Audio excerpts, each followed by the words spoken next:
good to see everybody. Yes. I need to change. I'm missing a piece. A Does piece of anyone what? remember where the button is where you can like eliminate the people,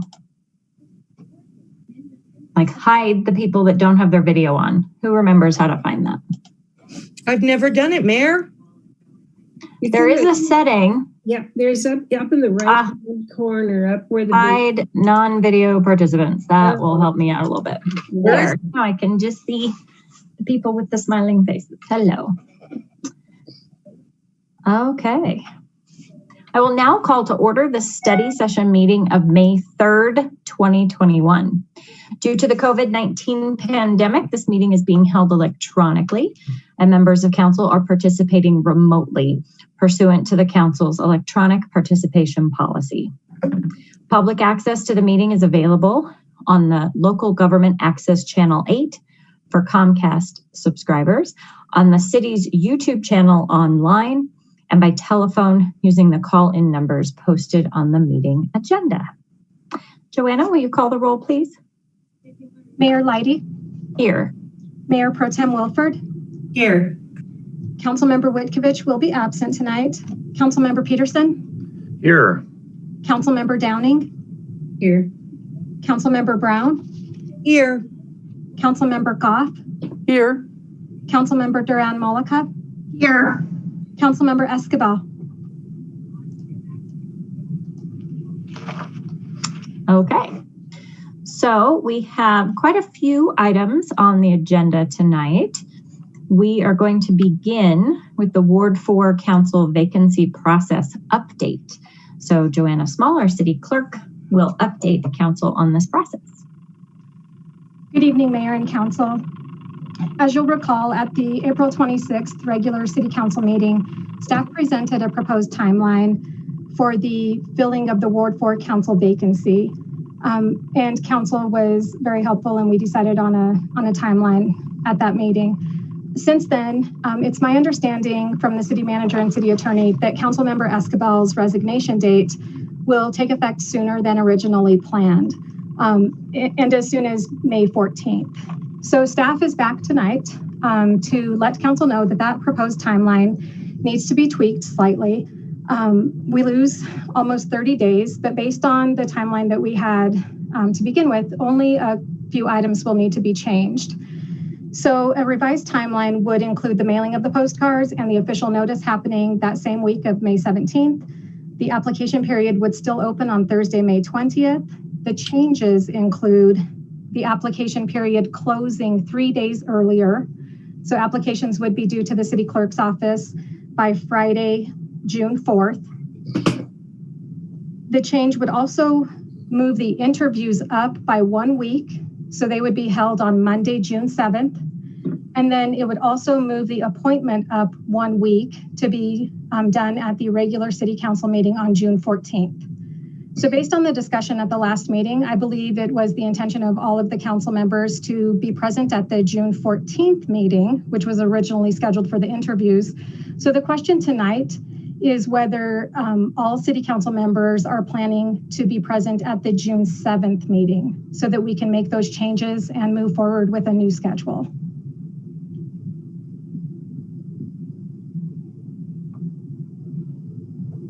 I'll be there, Joanna. This is Becky. I muted myself. I held that day for the DEI training, so we would move that. Correct. Okay. Yeah, and I did throw out there earlier to staff that there may be a silver lining with having to move that, and that is if it's done later on, maybe that new Ward 4 member could actually participate in the training with council, but it would require that training being moved. Okay. Councilmember Peterson? Thank you, Mayor. I'll be out of town that day, but I will make sure that I attend. And so not related to anybody's personal calendars or anything along the like, that's totally fine. However, related to this, depending on the process, I think it's important based on individual schedules and the like to videotape it in case anybody, and obviously we will, but videotape it for any council member that can't be there and can review it at their own time. And the other thing too is we start getting through this and planning this. Obviously, we want to be good, we want to be thorough, but I also think a degree of brevity and efficiency is required. And so I think we need to look at that so it's not a 3-hour interview based on the number of, or plus 3-hour plus interview based on the number of people that apply, in fairness to them, in fairness to us, and giving us a clear rubric in a way of as we evaluate the candidates and how we come to a decision, assuming that we have a discussion post-interviews that evening. Thank you. Councilmember Brown? I guess piggybacking on that comment, if we get so many, if we get so many people who want to be considered for the position, couldn't we always have a special session that week? Like on Wednesday or Thursday of that week, not to throw us off? We could. So there is flexibility with the interviews. Okay. Absolutely. We could schedule a secondary meeting the week of June 7th. The only date that we do not have flexibility with now is June 14th, because that is the actual 30-day deadline. Well, if we have to do an extra session to interview, I have no idea how many people will apply, but I know that when Randall was going through his interview process, I remember we were there until really late at night, probably 11 o'clock before we pulled the last person in.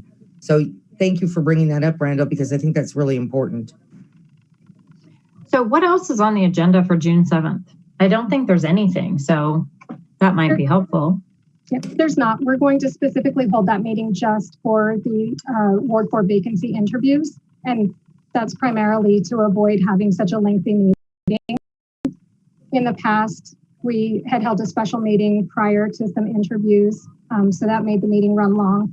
So that evening, it will only be the interviews. In the past, we held 15 minutes per interview to try to move them along fairly quickly. And like Councilmember Brown said, we're not aware of how many applicants we'll receive. But as we move through the process, if we start to receive a high number of applications, we will definitely notify council as soon as possible to try to determine whether or not we need an additional night for interviews.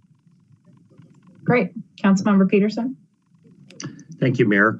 Related to that as well, a couple potential things. We're smart people, we're flexible people. If we have an extended amount of applicants, there's no necessary need to start at 7. Perhaps we could start at 5:30 or 6.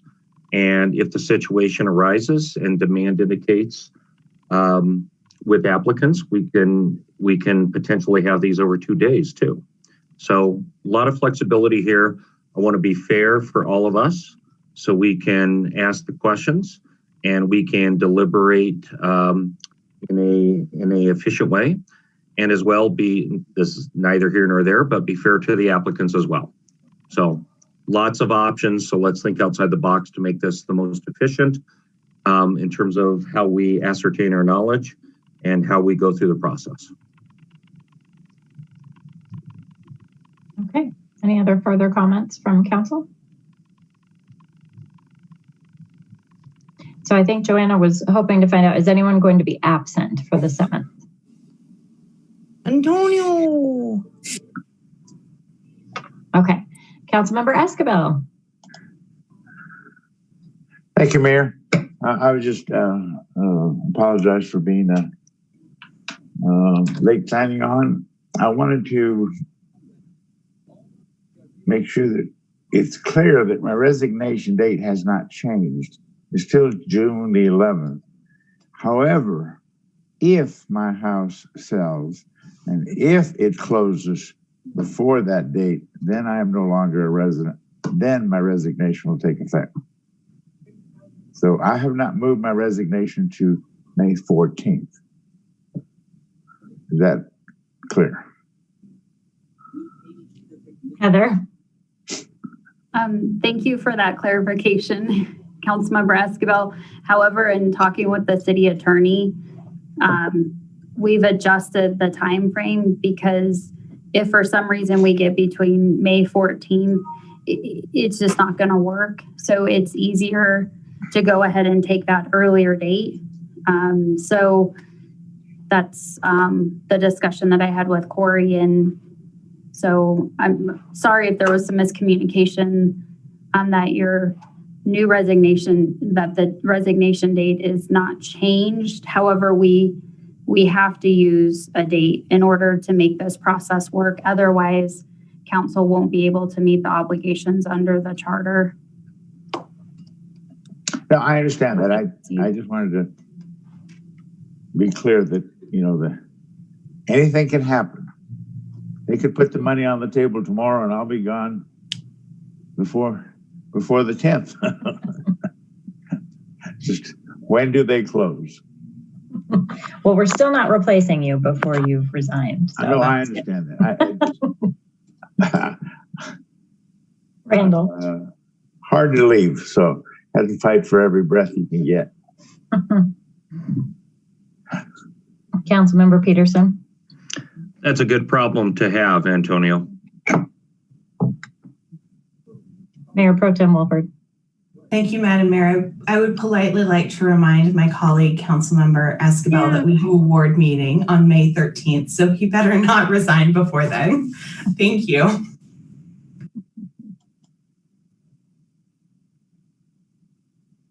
All right. I think we're good with that. So the adjusted timeline, and the city will move forward with that. Thank you so much. Joanna, did you have any other questions for us before we move on? I do not. Thank you very much. Okay. All right. Next item, the city staff reentry plan for City Hall and Maintenance and Operations Facility. This is Heather Geyer, our city manager, will be presenting. And I will share my screen. Here we go. Thank you, Mary. You can advance to the next slide. So this is a quick walkthrough of the plan that we've put in place for reentry of staff and reopening to the public. As you can see already as of yesterday, this slide, there's been an adjustment made based on the governor's most recent amended order. So right now, office capacity restrictions for that we're working under is at 75% to include 6 foot social distancing, indoor mask mandate, and employee symptom screening. The governor just amended his order yesterday, extending this for indoors effective through June 1st. Face coverings are still required in government facilities, and we anticipate Tri-County Health to do something. We just don't know what that looks like yet. If you'll advance to the next slide, please. So with this presentation and the presentations to follow, I would just emphasize that there's a level of fluidity to where we're at in our COVID-19 response. And so we'll continue to do the best we can to anticipate changes. But yesterday's amended order was certainly a change that we didn't expect, but probably one that's a blessing in disguise, given when I talk about rates of where we're at and the metric being used to measure COVID-19 response. So what does this mean for our workplace here at the City of Northglenn? And again, this is specifically for City Hall and for Maintenance and Operations Facility. We've been open to the public at our Justice Center, and Judge Bailhash had spoken with you all about changes in approach with municipal court not too long ago. So our plan is to return employees to full capacity on May 17th. Lifting the masking requirements we will not be doing, given the governor's most recent order as of yesterday.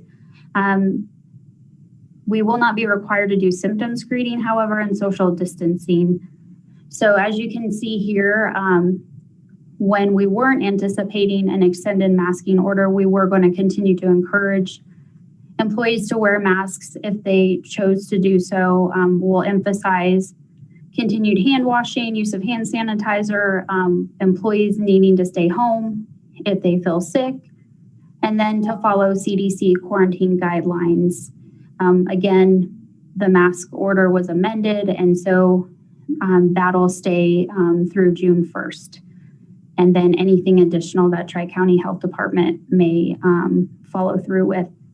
Later on, you're going to hear a presentation by Tamara Dixon, our Human Resources Director and Chief Diversity Officer, on a flexible work policy pilot that we've put together. I'm very excited about this approach and this program. This is something that I think so many organizations like ours have been talking about and really seeing the benefits of offering flexible work policies through our COVID-19 response.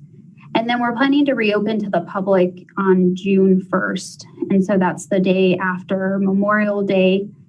And certainly this is a date that could shift if between now leading up to May 17th or even beyond, if we find that the data shows that we shouldn't reopen to the public, that's certainly a date that can be adjusted. But right now, that date is what we're striving for. In consultation with colleagues from neighboring cities, every city is doing some variation of going back fully in May to mid-June, hitting the date that we're striving for, or even going as late as reentry in early July. Next slide.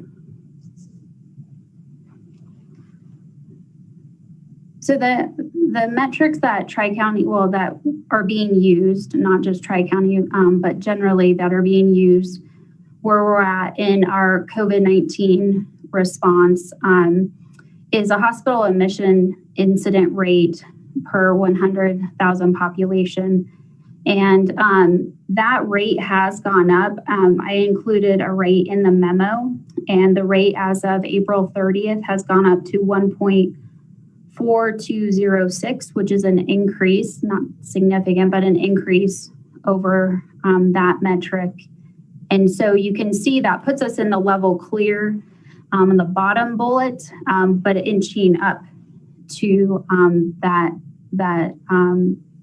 number 2 factor, which 2 to 3 would put us in level blue, which we're currently in. So Tri-County Health Department is planning on doing an observation period starting May 16th through August 16th.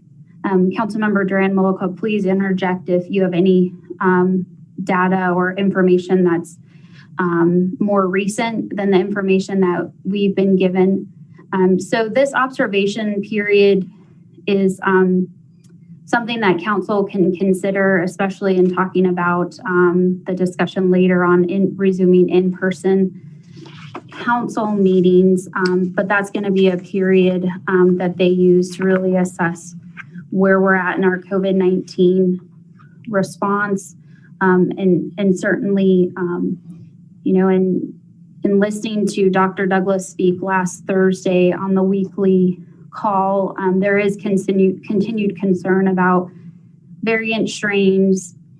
And so as things open up, we really are going to be in a space where we may need to adjust if we end up going backwards or to the blue or yellow levels if the data demonstrates that we need to do that.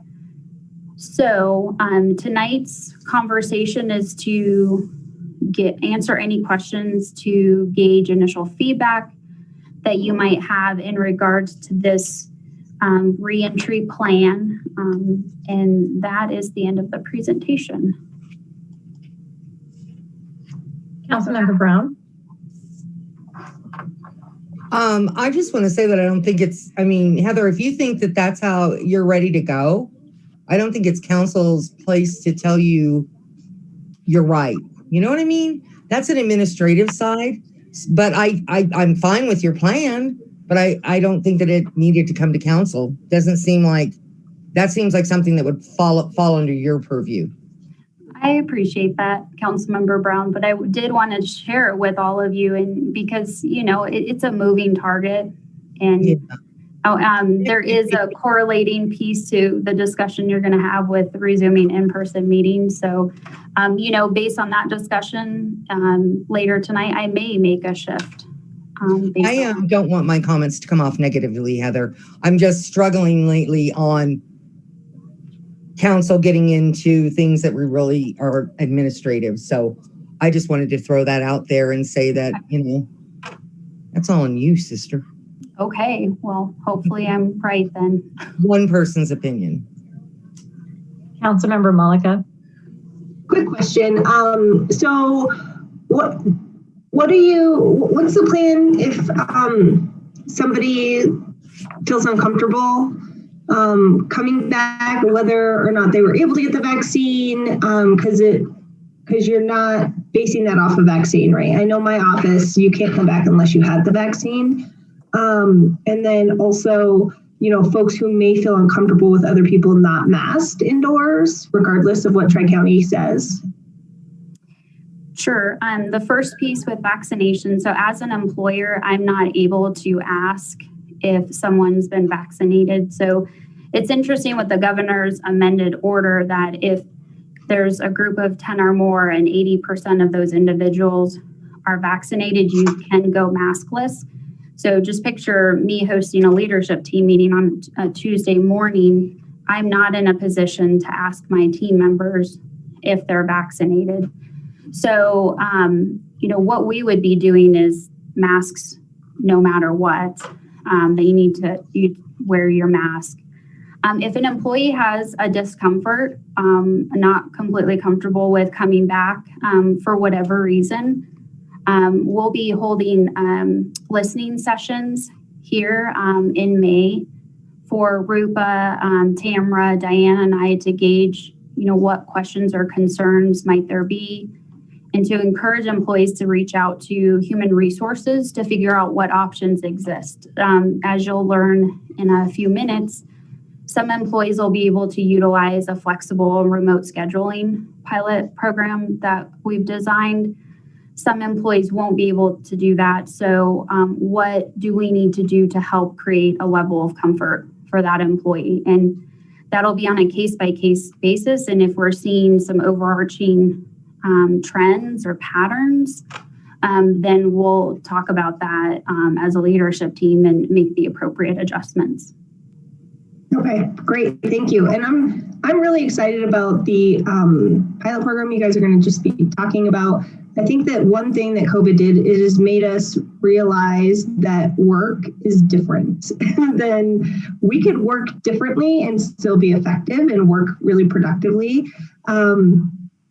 They kicked a bunch of people out of our building and they're never coming back. So, we just have to, work has changed. The workplace has changed because of COVID. And I hope that, Northglenn's able to embrace some of those changes as well. Thanks. Yeah, you're welcome. Mayor Pro Tem Wilford. Thank you, Madam Mayor. I also echo that I'm excited for that discussion item around the workplace flexibility pilot that's coming up later this evening. But I just had a couple of questions around what modifications have been made throughout City Hall that would enable all staff to return. And have you thought about or made any changes around like air filters or like how air is circulated around the building? Is that something that you all have given thought to? Absolutely. On physical modifications, I couldn't even go through the list of all the areas, but that's actually work that had started months ago, anticipating an earlier re-entry. So if you go to areas such as the city clerk's office area, there's plexiglass hanging, which creates a barrier between the customer and the staff that's working behind a desk. And so if you go to each of our different areas within City Hall, M&O is designed much differently in terms of their main glassed counter access point, and then everything else is behind closed doors. So wherever we've had an opportunity, those adjustments have been made. Off the top of my head, I couldn't tell you exactly with air filters. I can follow up on that. But, I certainly know that we're up to speed in terms of routine maintenance and stuff like that, but we haven't made any different capital investment because that would have required something coming to all of you based on cost. So, but I'll double check on that. Just may not be aware of it. Thank you. Mm-hmm. Councilmember Goff. Thank you, Mayor. This looks like a very, well thought out thoughtful plan. And so I'm glad to see that. And it's exciting to think about, people getting back to work for those who want that kind of social interaction anyway. But I was just hoping to hear a little bit about what it would look like to residents coming in for some of our services. Is there going to be any changes in hours, or I don't know, having to make appointments when they didn't have to do that before, or like what are you envisioning for that part of it? I'm envisioning that we're open as we were pre-COVID, so normal hours of operation. So City Hall would open at 8 a.m., close at 5 p.m. The one piece that ties into the flexible remote scheduling pilot program is that we'll as staff need to be communicating with each other differently, more proactively in terms of who's in the office, who's not in the office, in order to make sure that customers who come to City Hall, we're not turning away or we can't find someone that we're, so if you go up to the utility clerk desk and say, I want to meet with the city manager, Jen or LaDonna can call back to Susan or to me, or to Susan, say if I'm working remotely in the morning from home, and say, how can this individual reach Heather? And so every other area, we've talked about expectations that I have in terms of providing in-person coverage and continuing that customer service that we provide. Okay, great. So things like passports and everything is just going to be like it was. Joanna, do you want to jump in since you're on and speak to that?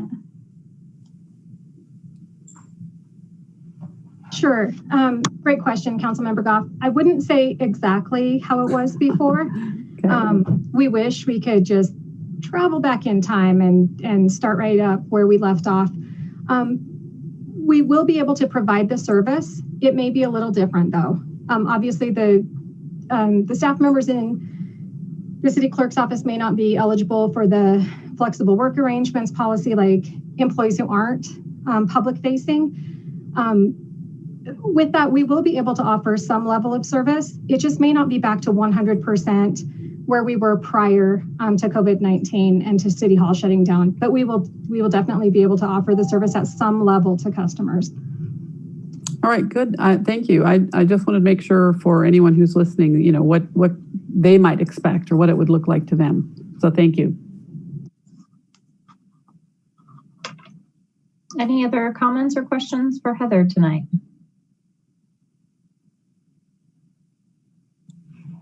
All right, sounds like you have a great plan, and I appreciate being given the heads up. All right, next item, flexible work arrangements pilot program.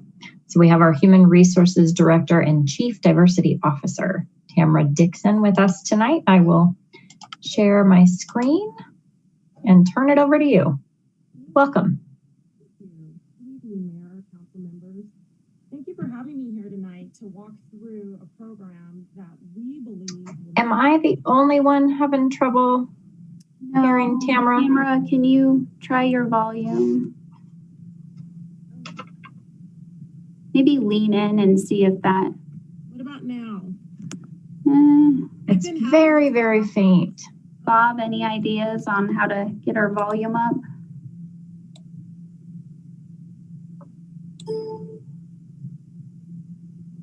What about now? Still faint. Yeah. Yeah, I can't hear you at all right now, Tamara. It's probably an issue with your speaker. Do you know where the audio settings are? Yeah. Yeah.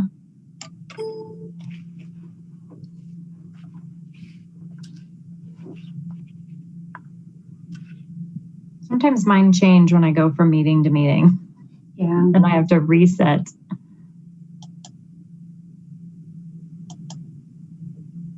Tamara, it also might be easier if you just want to call in.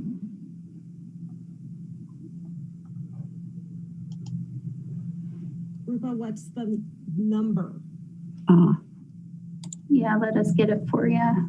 So it's 720-961-5043. And then the meeting ID is 146. Enter your meeting ID. 066 0836.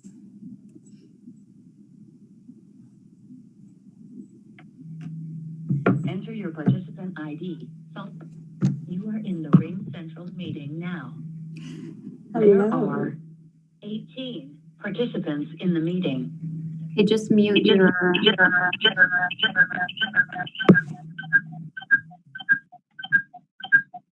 Are you able to hear me now?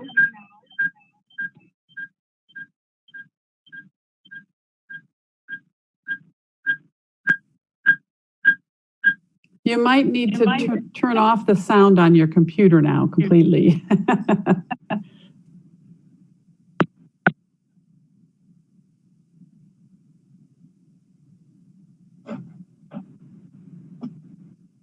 Hello? Hear me now? Hello?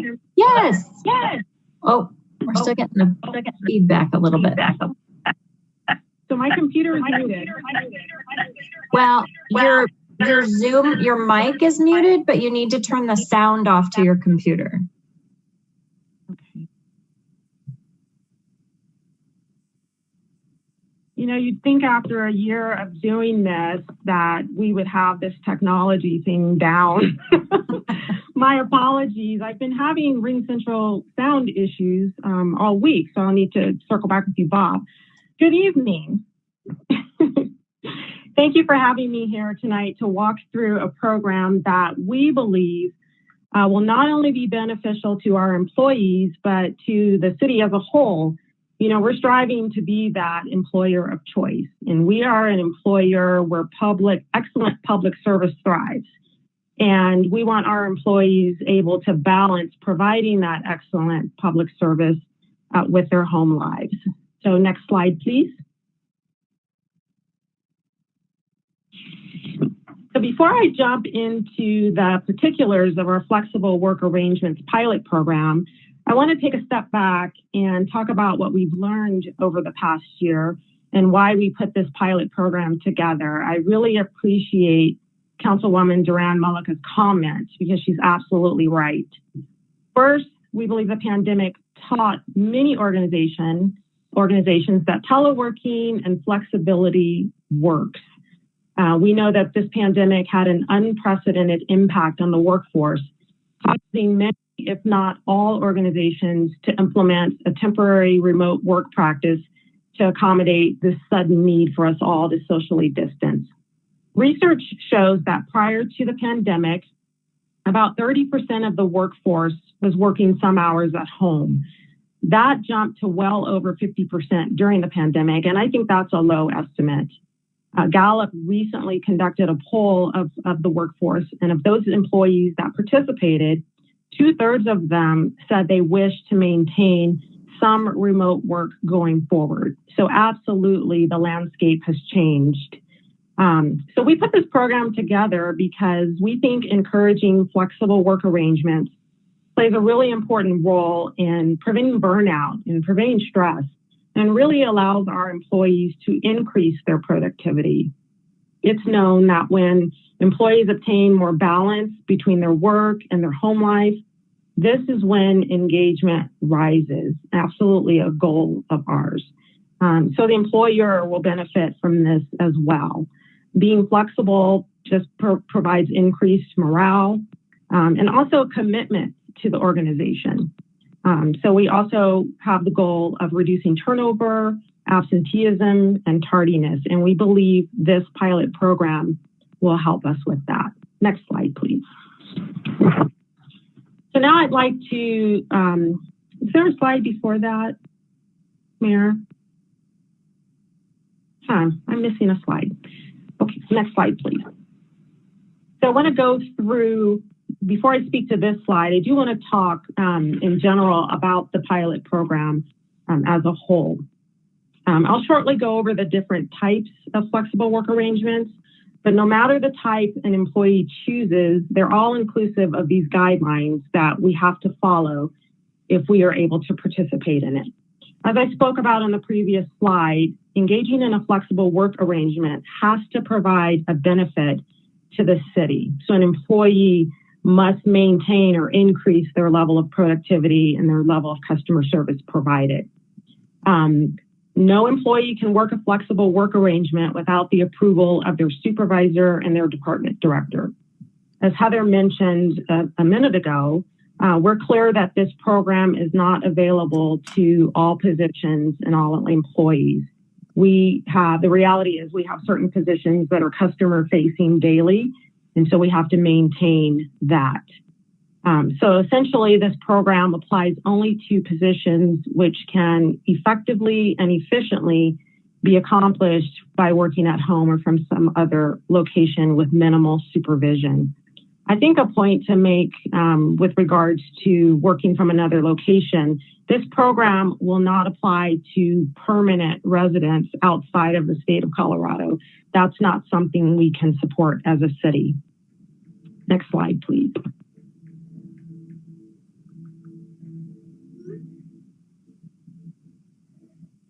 Also, as guidelines for this pilot program, employees have to understand that if they are participating, they are still responsible for their performance and conduct as outlined in their job descriptions. Supervisors will also continue to be responsible for setting those performance expectations with their employees and for really managing that performance and ensuring that their employees are accountable for the work that they are producing.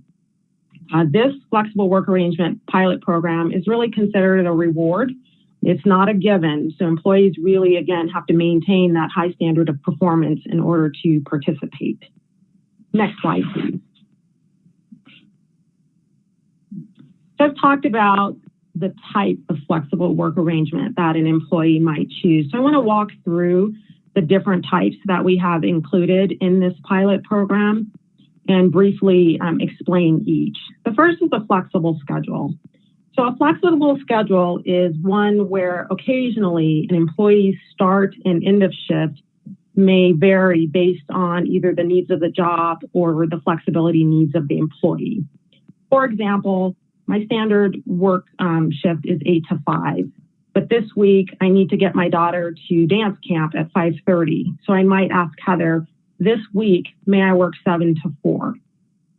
Flexing time is the occasional practice of working more hours on a specific day or days during the week, and then working less hours on a specific day or days within the same week. For example, I might go to Heather and say, today I worked 12 hours. Would you be okay if Friday I took off 4 hours early? We then have working from home. Working from home is an occasional work arrangement where an employee works part of or all of the shift from home. Heather, my landscapers are coming Friday at noon. May I work from home in the afternoon? As opposed to teleworking, which is a set continuous schedule where an employee works from home not more than 3 days of the week. It's important for employees who telework to understand that they must remain available at all times during work hours, and they also could be required to be present, physically present at a city facility at any time. We also have a compressed work week option, and this is also a formal set schedule. This is where an employee would work a shift that varies from the normal business hours. For example, an employee might choose a 980 schedule. This is where they would work 9-hour days plus 1 8-hour day within the pay period and have every other Friday off. Or a 4x10 schedule where an employee would work 10-hour days Monday through Thursday and have every Friday off. So these are the different flexible work arrangements available in the pilot program. Next slide, please. We have absolutely addressed liability in this pilot program. It's important that employees understand that the city will assume no responsibility for injuries that occur in the employee's alternate work location outside of the agreed upon work hours. The city also assumes no liability if an employee's property is damaged based on them participating in this pilot program. The city also does not cover workers' compensation for an employee's friend or family member who is visiting and may injure themselves while in the employee's home. So it's really important that employees understand what our workers' compensation covers versus what it does not. And employees have to agree to practice the same safety habits they would as if they were working at a city facility. Next slide, please. We don't think this pilot program can work if supervisors don't help us make it work. They have the responsibility, along with their directors, to grant or take away a flexible work arrangement. And so it's really important that they continue to monitor the performance of their employees who are working a flexible work arrangement, and that they're also monitoring if there's any abuse or potential abuse of any schedule. Next slide, please.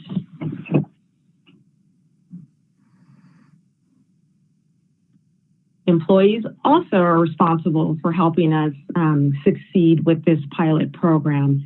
Employees working any flexible work arrangement are still expected to comply with the policies within our employee handbook.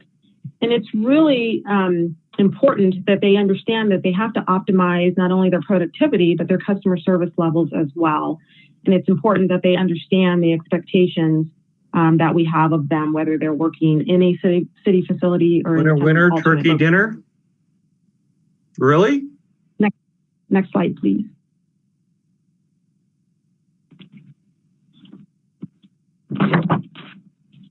Are you still there? Thank you. So we'd like to begin the pilot program June 1st as we begin transitioning back into the office and run that pilot through the end of this year. This, we believe, gives us an opportunity to assess the effectiveness of the program for both our employees and for us as an organization. It's important to note that any employee who chooses a standard teleworking or compressed work week option will have to sign a formal agreement to work that schedule. These agreements will outline the specific schedule agreed upon, and they will be signed by the employee, their supervisor, their department director, and human resources. And the agreements will be filed in human resources. So we're really excited to present this to you this evening. Once this pilot program is complete and we find that it has been successful, because I believe that it will be, we will draft a formal policy and bring that back to council as an amendment to our employee handbook. And with that, I would love to answer any questions. Councilmember Brown? Hi, thank you for a great presentation. I really do appreciate that. Thank you. I think my question to you has to do with the compressed work schedule. Would it ever be possible? Okay, could an entire department choose to work a compressed work schedule? And then would you, because it's really not my thing, address it as, okay, this person does say nine days, Monday through Tuesday, and this one does it Tuesday through Friday, so that there's always somebody available at the department or in the department, or is that not a concern? Absolutely, and that's a great question. And I have seen it where that does work, that an entire unit is working a compressed schedule. You just have to stagger it so that everybody's day off isn't the same day. I've worked a compressed schedule before where my days off were every other Monday. And so you could stagger it. That would be absolutely an option for the supervisor and director. And who works with the employee? Is that strictly you and the supervisor who sets it up? So it would be your responsibility, theoretically, or the supervisors, to make sure it's weighted right? And I would work with, I'm sorry. That's okay.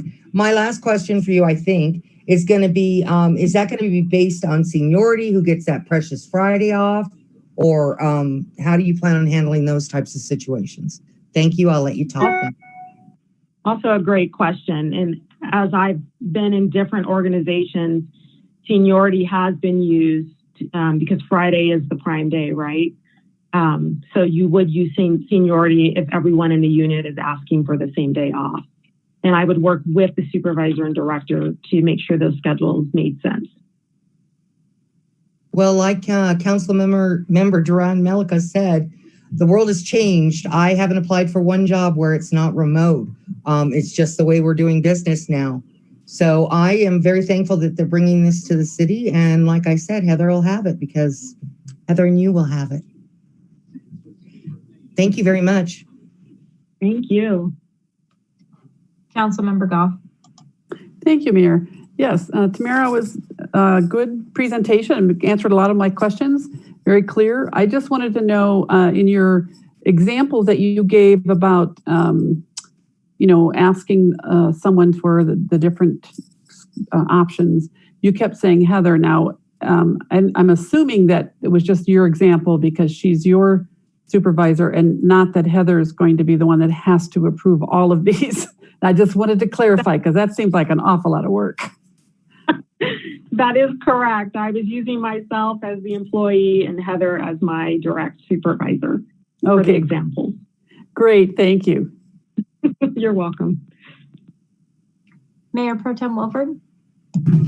Thank you, Madam Mayor. Just a comment. Thank you so much for this presentation, Tamara. I'm really excited about these different options, and I think they give a lot of flexibility, not only to our continuing COVID response, but also to employees just as they live their lives, which I'm really excited about as well. So I'll be interested to see what you all, what your learnings are in December. And actually, I did have a question. Are you going to be doing any sort of surveys around employee satisfaction, around what they thought worked, what didn't work, to kind of round out the information that you're collecting for the pilot? So we have not done a survey specific to this pilot program, but as I mentioned in the first couple of slides, we want to see, is this affecting employee engagement? And that's something we absolutely will be surveying. And I think we're up this year, towards the end of this year, to resurvey our employees. This is just another way to impact engagement and morale. And so we're hoping that those numbers will show that this pilot program affected that. Awesome. Well, I'm really excited to see the results, and thank you for bringing this forward and giving us a heads up. I will interject just briefly, Mayor Pro Tem Wilford. Going back to last year, probably not too long after we closed, I had started getting questions about a permanent remote work policy from employees. So I know employees, in terms of our organizational readiness, is strong today for this program and will be well received. So I'm excited to hear feedback, and that's why, as Tamara pointed out, we're doing this as a pilot so we can make tweaks and learn as we go along. And so many other communities are doing this as well, that we want to learn from them and make adjustments as appropriate to make sure that it's a successful program and we help employees thrive in this organization. Thank you very much. Thanks for being here. Yeah, that was a great presentation. I love all the flexibility. The options are awesome. Thank you. Apologies again for the tech. That's okay. Happens all the time. Thank you. All right. Moving into the 2021 summer recreation programming. Amanda Peterson, our Director of Parks, Recreation, and Culture, has a presentation for Council. Hello, Amanda. Good evening, Mayor and Council. Are you able to hear me okay? Yep. Perfect. I've definitely been on meetings and had the exact same experience as Tamara. So sometimes technology just doesn't work in our favor, but I'm glad it's working okay this evening. So you can advance to the next slide, please.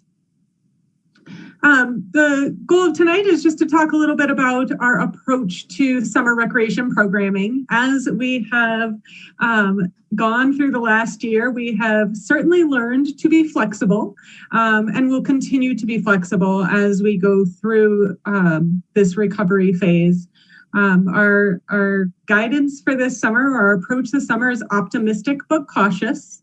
We are providing sort of a hybrid schedule with both in-person and virtual activities, reintroducing drop-in use without reservation, and like you said, being able to adjust if something changes, either for the better or if things, if we have to back up a bit.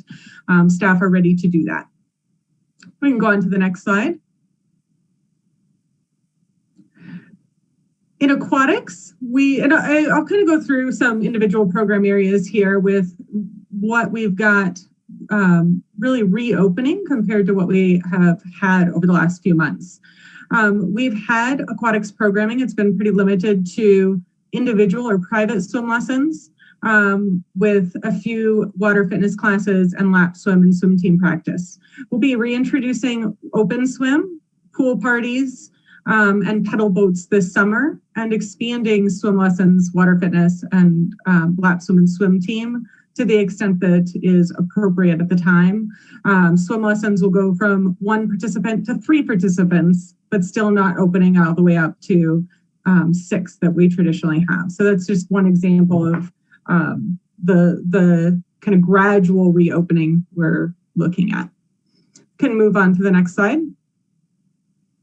Children's programs have happened throughout the last year to serve a childcare need as well as to meet preschool and educational needs.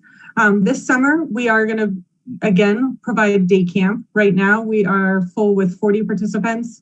Again, if it's appropriate to expand that, we have the flexibility to do so. But under current guidance, we'll limit that to 40 participants in 2 classrooms. In order to do that, we will not offer preschool this summer since our preschool program is a partial day enrichment opportunity, and then we'll be back to preschool in the fall. Can move on to the next slide. General facility use will be available. So weight room and gymnasium, right now, a reservation is required. We're planning on phasing out the reservation requirement and allowing drop-in use still with limited capacity, but not requiring advanced registration. And pavilions outdoors will be available for reservation this summer, or already are as of a few days ago. I will not go through all of the fitness classes, but we have had fitness happening throughout the last year, utilizing a virtual format as well as outdoor when appropriate. We have shifted to some indoor classes already. Those will expand the list you see on the screen, but we'll also continue to offer some virtual opportunities for those community members who aren't comfortable in an in-person setting. And we'll move forward with some outdoor fitness as well. Move on to the next slide. Northglenn Arts will continue to offer art, theater, and dance classes. There are drama camps, performances through Missoula Children's Theater and Northglenn Youth Theater. And performance theater has really been one of the biggest impacts in the last year. That's been really limited for us. We're taking, again, a conservative approach. So we're not jumping to 100% capacity on May 15th. We intend to gradually increase our capacity from the 50 it currently is up over the course of the summer. So hopefully we're able to be at a full capacity by the early fall as we're moving into the new facility. I just wanted to announce one that you actually won't even see in the brochure because it just came to us. But Boulder Ensemble Boulder Ensemble Theater Company is doing a truck show. So that's a stage that they will actually bring and set up a production out in one of our parks, and it will be a free production. So more to come on that soon. Movies and concerts. Last year, we modified those to a drive-in approach. This year, we are intending to bring those back into the park at E.B. Rains. As of right now, we're not planning on reservations. Again, we're ready to make a shift to require either reservations or a more defined approach to social distancing, depending on the restrictions at the time. And that could even shift over the course of that movie and concert series as the months progress. Next slide, please. Senior Center, it has been closed almost entirely this last year, and we know that that has been really difficult on some of our senior community members and the sense of community that they have with our Senior Center staff and other participants. Beginning in June, we will have our first in-person activities for small groups.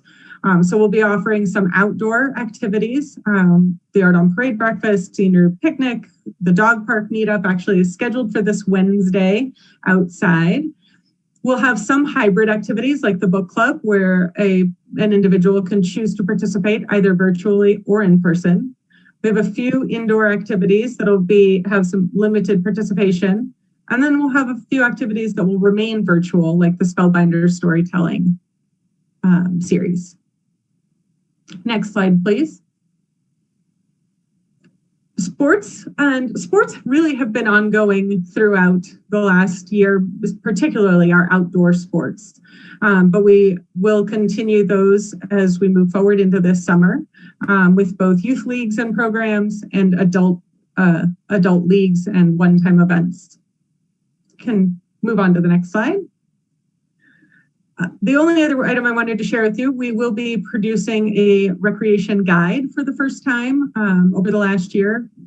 Residents have received a one-page flyer with some information on programs. We'll start to move back to our more traditional brochure. It's still limited in length. It's about half of what our typical brochure is, wanting to minimize some of those details so that they can be modified if need be, and really referring people to the website for the most up-to-date information. That should hit homes here in the next week or so for that June registration. With that, I'd be happy to answer any questions that there are about either our summer programs or our approach to programming. Councilmember Goff. Thank you, Mayor. Hi, Amanda. I do have a question. You had said, I think in reference to the weight room, although maybe something else as well, that you're going to switch to no advanced reservations, but still like limited capacity. So what's the plan or the process if I was going to come just, walk in the door and you had reached your capacity? What are you going to tell me? How's that going to be handled? So let me back up just a bit to the current system with reservations. We are not filling those spots. So that's part of our desire to start to transition away from the reservation system. But you are correct that if we are at capacity, we would be asking someone to wait until the next time block to be able to enter the facility. So there's potential for that inconvenience, but we feel like that's outweighed by people having a little more flexibility and being able to come in without it being a set time frame. Right. I know my husband has been making use of that. So I know it's been pretty empty there.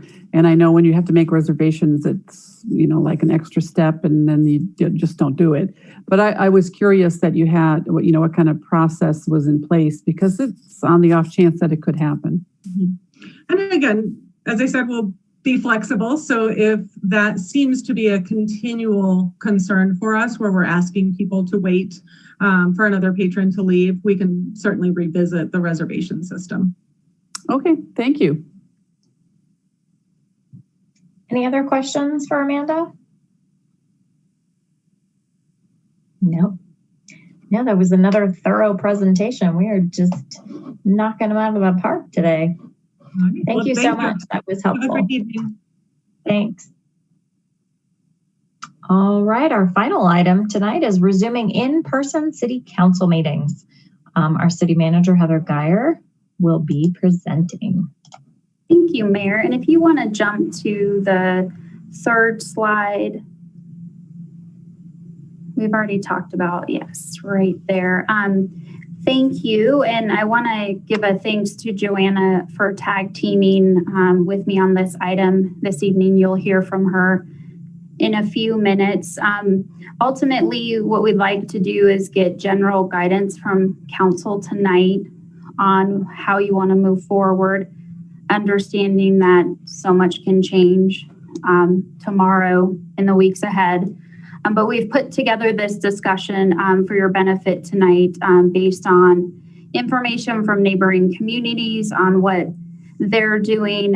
I did a pulse survey with council that was provided to you via email this afternoon. It's a small sampling size, and so we wanted to make sure we provided that to you directly. That's why it was not made available in your packet to the public. So in terms of when to resume in-person meetings, that question was asked, not in that exact phrasing, but generally what we heard is that there was interest by a couple council members. All of council responded to the survey, so thank you. Should have mentioned that. And then 5 or 6 would support going back in July, and certainly varied comments related to reasoning for that. Several questions, concerns around safety protocols were brought up in the survey responses. So we wanted to elevate a few, the first being plexiglass on the dais. That's underway and certainly doable. Plexiglass between the podium and the council, given the distance between the podium and the dais, we didn't feel that would be necessary, but certainly open to council feedback. Not allowing the public to attend in person. As we talk about the 3 different options, I think the virtual option can help address concerns related to this element. And then mask requirements, recommend to follow the public health orders, which we've already touched on this evening with the first topic. Screening protocols, we've also touched on this. Come May 16th, it will not be a requirement related to screening protocols, and from all signs I'm getting from Tri-County Health Department, I don't believe that they would, but Councilmember Duran-Mullica, jump in if you know something we don't know. And then vaccination requirements, as I mentioned, with the legal perspective with employees, same with council in terms of legal considerations about asking, each other if you're vaccinated and that sort of thing. Next slide. We are also asked via feedback about technology available to do hybrid meetings. And Bob Lair, our Director of IT, is with us this evening. And I've been told demonstration, a demo, I've used very formal language. He's going to be available to, he's actually in council chambers. And so he'll kind of walk you through how that hybrid approach would work. Not really as formal as a demo, but he's going to be available to answer questions for us this evening and help give you a feel for what that environment would look like. And then audio and visual capabilities for members of the public calling in, including residents. This is via the virtual platform, and that option still exists. And then the remote option to participate when out of town. This means simply a yes, that would exist, limited under the electronic participation policy. And Joanna had included quite a bit of content from our policy, I believe on the second or third page of the staff memo for your reference. So next slide, please, Mayor. So we've synthesized options into 3 options. Certainly there can be variations thereof based on council feedback and discussion tonight. The first option would be to remain virtual until September. This option, was designed after the Tri-County Health Department observational period between May and August 16th. So I would say this is the more conservative or cautious approach, if you will. And that would be to continue to be virtual until you go ahead and resume fully in person in September. A second option that we've put together for you is to resume limited in-person meetings. So based on information we've received from other communities, that's how we put this option together. So this could be limited to council, myself, the city clerk, city attorney. Staff could participate remotely. The public would have access to the virtual platform. So you'd have a limited number of individuals listed there in that option in person, and then everyone else remote. Option 3 is a hybrid of in-person and virtual. And this would allow council to have an option of in-person or virtual, so a hybrid of 2 and 3. And then staff and the public, again, same as option 2. You can go ahead and go to the next slide. So with that, I'm going to turn it over to Bob. And Mayor, if you'll unshare your screen so we can see Bob. Evening, Mayor and Council. I'm down here in council chambers. Basically, we put an addition into the sound system. It's really tied into the sound system. That's the magic of this. You can hear me through the mics. We have all the mics down here. You guys all sound really good. You're coming in through the speakers. So any remote people, they're easy to hear for people that are in the room. We have a TV that's on the wall over next to where the vote results were, and that has a camera on top. So that's what's giving you the view of the council room. And then whether the public's here or council members, they can see the remote people on that TV. You also have the ability to pull up the Ring Central meeting on your computer up here if you want to see people more close up. For the public to participate, as Heather said, if they're going to, we still have the remote option just like they do now. They can call in and they'll be heard over the sound system. Presenters, we can have presenters in the room. If they're at the podium or people in the room, they'll see the presentation just like before on the screen. And then we would also have the presentation shown like it is now on the virtual meetings, shared to the people that are remote. For the public that watches on YouTube or Channel 8, that would work similar to how it did before. Olivier would be videotaping the meeting from in here.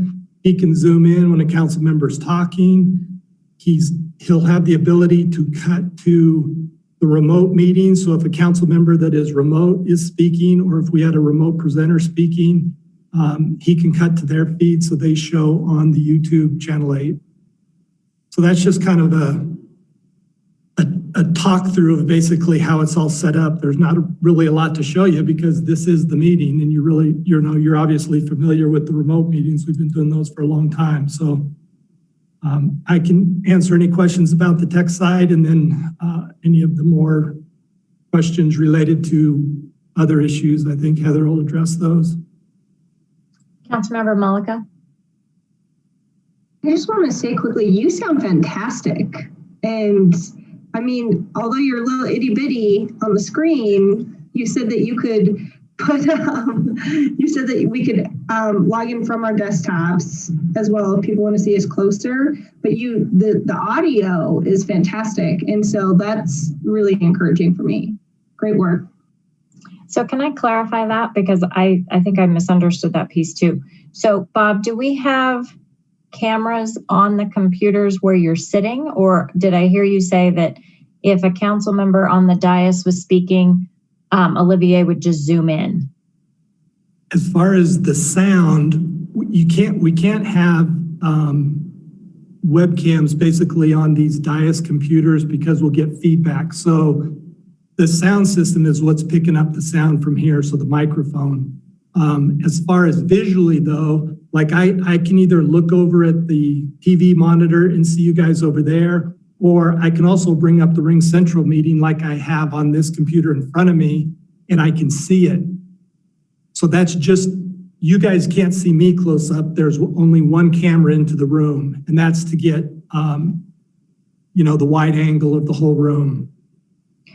So I guess that's my clarification. So we wouldn't have the grid that we have right now if more than half of us are sitting on the dais. So I think that's the difference.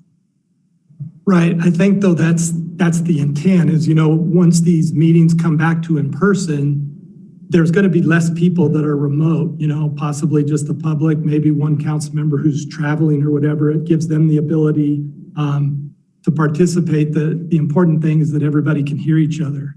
Mm-hmm. Yeah, I think we all could hear each other, but I think what would help with communication is obviously being able to see that body language, right? So like if I could sit at my desk on the dais and you could see my square like you do right now, then you could see my face talk. Like, cause I can't, like, obviously if the slide didn't say your name, I would not be able to even recognize who you are. From the camera that's presented in council chambers. And so it's okay to see, you know, like the view of it, of like the whole dais, but I still think it's important, regardless moving forward, that we're able to see individual people as they speak on the dais, if that makes sense. Yeah, it makes sense. It's just we start having to deal with multiple systems then because you've got the webcam on each of these computers. Because audio won't work. I get that. Like, we don't need to have each desktop have its own audio because that's already looped into the whole system. But if I'm able to at least, you know, have a camera where people could see me talk, I think that would be more effective, I think, than simply audio just for communication purposes. We need to both see each other and hear each other.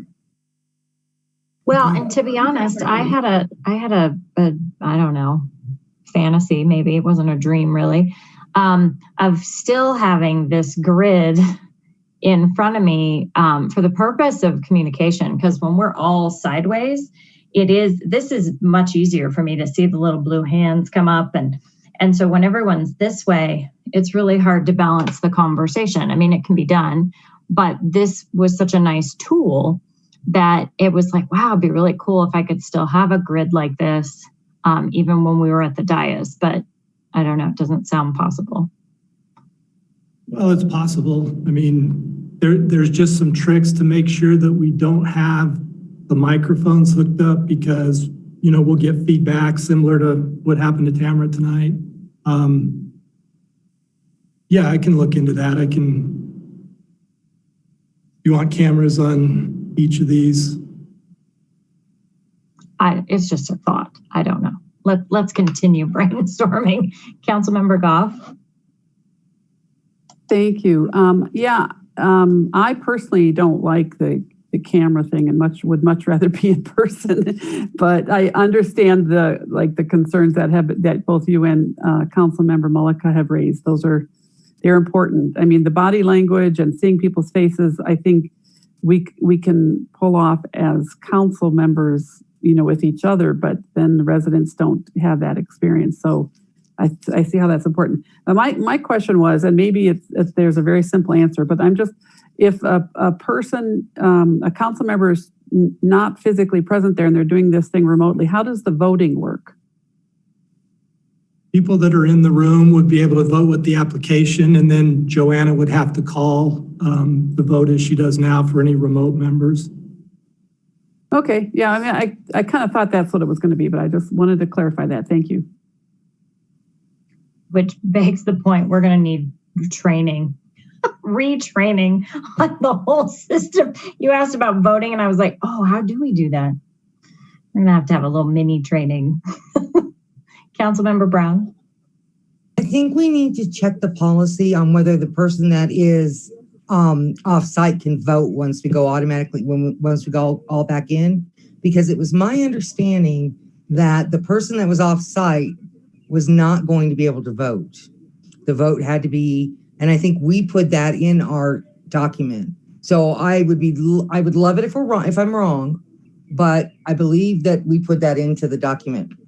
The other thing that, much like Councilwoman Goff said, I need to be able to see clearly the council people, or even like right now, Bob, or our residents are not going to want to watch, stare at a little fuzzy blob, no offense, Bob, at the dais, They get a better look at what we're thinking and what we're doing this way. And if we're not going to allow the public in, then we really need to enhance that. I'll look at getting cameras. I said, I'll do that, but it's the YouTube for the public in Channel 8 is going to be just like it was before. So Olivier will be able to zoom in on whoever's talking. Obviously, his camera in the room, he zooms back when he needs to. He zooms in. So none of that's going to change. That's going to be the same way it was before when you guys were in person.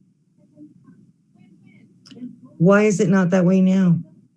Because you're on the remote meeting. We don't have the camera. He's the only one in the room. Yeah. So Becky, to your point, Joanna put it in our memo. So it says council members may participate electronically and vote in legislative matters, but may not participate nor vote in a quasi judicial public hearing. Okay. Thank you for clarifying. Yeah, it's on page 3 if you want to look at it. Okay. Any other comments about Bob's presentation? Because I wanted to go back to the options a little bit. Oh, I have a weird feedback thing I haven't had before. I don't know. Catherine, did you have something else? I was just going to say to thank Bob, because I know the tech stuff is is tricky, and the more different things you add, the more complicated it gets and the more chance for something to go wrong. So I understand all of that. I do appreciate what he's done so far, and I think it's better than what we had, if we do end up doing some kind of a hybrid situation. So just wanted to thank him. So just for conversation purposes, so I pulled the options back up. Ashley was unable to attend, but she sent me an email with her thoughts just in case people wanted them. She did not like option 3. She really didn't like the idea of hybrid meetings. Her favorite was option 2 in June or July, but it sounds like she'd be okay with option 1 too. So, Councilmember Mullica? Yeah, I actually like option 3 the best, because I think it's really important as we continue to go through this pandemic to really just be flexible to what people are comfortable with, right? And so we do have some older individuals on this council, and plus, Jenny's going to have a new baby here in just like a month. And so I want to be, flexible to what people feel comfortable with. Yes, you may have gotten your vaccine, maybe you haven't gotten your vaccine, I don't know.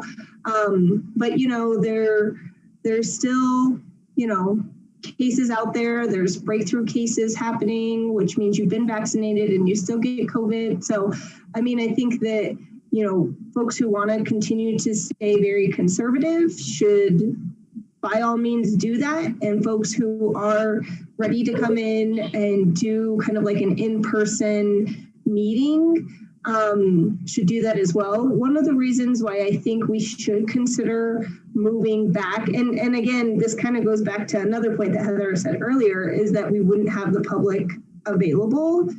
And I'm kind of, I don't know where everybody else is, but I'm kind of getting to the point to where I'm like, how do we then be in person for our community? Because there are community members who don't want to call on a phone. They don't want to get on a meeting. They don't want to deal with any of that. They want to show up at a meeting and have their voice heard. So when is that going to be possible? How can we do that safely? I think it'd be another option. It's just kind of part of the job we signed up for, I think, in some aspect. And so if we do have people who are willing to be in person, to be there, we have folks who could be virtual as needed. This is all about being flexible and being really innovative and trying to do all of this as safe as possible. And so I would really like to see option 3 happen. Although I understand it's difficult. So that's my opinion. I'm interested to see what other council members have to say. Thanks. Thank you. I have a lot of the same thoughts, but I think that's why option 1 is my favorite. I wonder, so I was actually hoping Heather could clarify the difference between option 3 and our electronics participation policy, because that policy has it as a limited. And I guess part of me tonight is I'm starting, if we think about all the discussions we've had, the flexible work arrangements, that was for staff. But some of the points that were raised, could also apply to council. And so I think there could be some confusion around the three different topics, right? Because we're not talking about a flexible work arrangement permanently. Our electronics participation policy is fairly limited. And so how does option 3 fit? Heather, can you clarify that? I don't know that I will be able to fully clarify it. Let me step back and say, generally speaking, you were operating under our emergency declaration right now. And so the electronic participation policy applies. How does that policy apply when we're not in an emergency declaration state? There's that language about non-emergency situations, but was that drafted having contemplated COVID-19? Not really. So I think I would want to go back and Joanna, certainly jump in and share your perspective here. I think it would be advantageous for Joanna, Corey, and I to have a conversation if council, directs us to figure out, is there a next iteration in terms of the policy applicable to council that's outside of the emergency declaration, but provides you all with greater flexibility that's not currently provided in the policy the way it's written. Okay, so can you speak to the intent of option 3? Like, is it a long-term thing? Is it just a 3-month thing? Is it until COVID disappears thing? How is it different? So this would be, this is an option for council to be utilized until you're ready to go back in person. So there's that caveat that at some point council will go back fully in person. So I understand the question you're asking me. And I think staff, we need to do some work around, well, what does greater flexibility look like moving forward beyond just that initial going back? Does that help clarify? So, you could use this option, say remain remote, remain virtual through June as staff's recommending in the memorandum. And then maybe you utilize this hybrid option in July, but there would be limitations based on the voting piece. Well, let's see, in non-emergency situations, depending on, Well, I guess I want to talk with Corey and Joanna more about it and get really clear on this. So I don't want to do hypotheticals right now, but I was just trying to see if it had an end date, and that's where I get stuck with the electronic participation policy, because it is a lot of work. We've already seen what Bob's done and then asked for more. So I don't want to do this if it's just for the month of July. That's a lot of work if it's just for a short term, because there's also some time and expense in there. So the clarification piece, we can keep going. Councilmember Goff. Thank you, Mayor. Yeah, it's hard for me to really make a decision at this point. I think I was feeling very conservative until Friday when we got together in person at the police award ceremony. And part of my concerns, I think, were psychological, being sort of afraid of making this big change. But once you get back into the situation, it just feels like it's more comfortable, like you're with people in a real situation. But then I have to balance that with the science and the medical information that we know right now is, I just was reading today that we may never reach herd immunity in this country because we have so many people not getting the vaccine. And what people maybe don't realize is that if we don't have that herd immunity, then we have not only COVID-19 as we know it circulating through the population, but it also increases the chances for more variants. And the more times a virus can mutate, the more likely it is to become more deadly. And I will say I don't have a problem with admitting that I have had the vaccine, but you know, there's a chance that I could get it and not show any symptoms and give it to somebody else. And I really don't want to be in a situation where I'm doing that.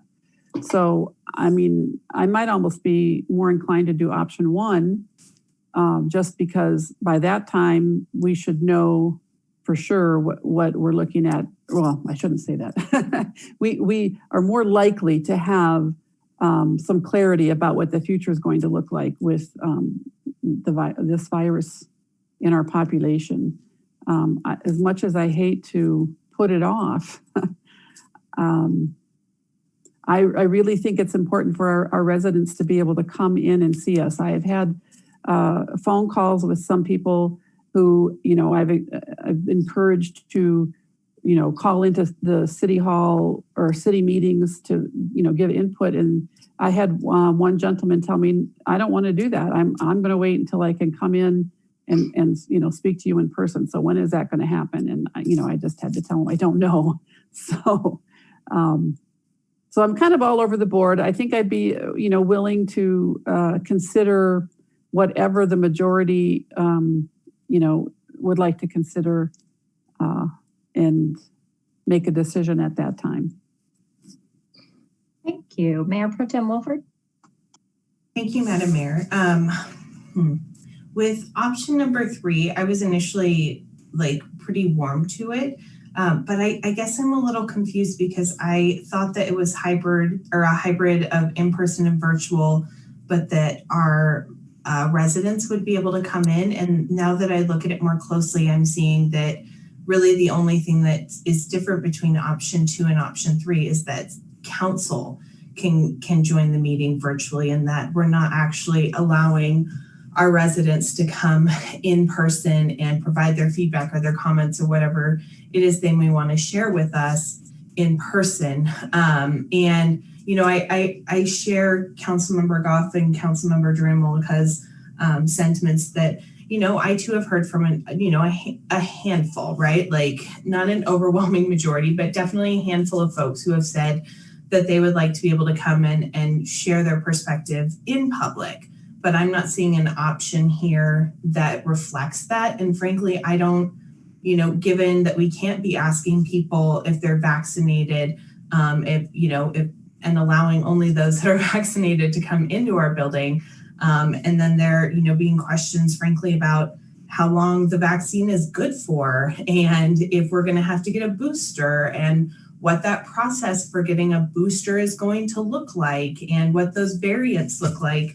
I'm obviously open to option number 3, but the longer we have this discussion and talk through things, the more I'm leaning towards option 1.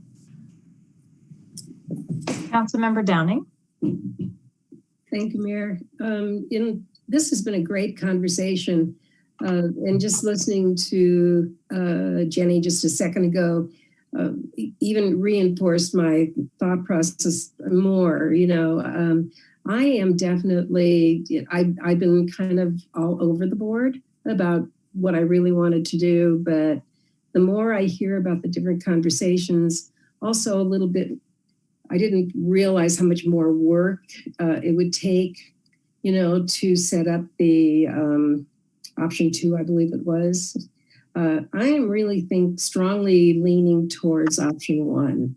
I think right now that's the best way to move forward, be conservative and cautious, because we really don't know what's going to be happening in the next few months. So that's my thoughts. Thank you. Councilmember Brown.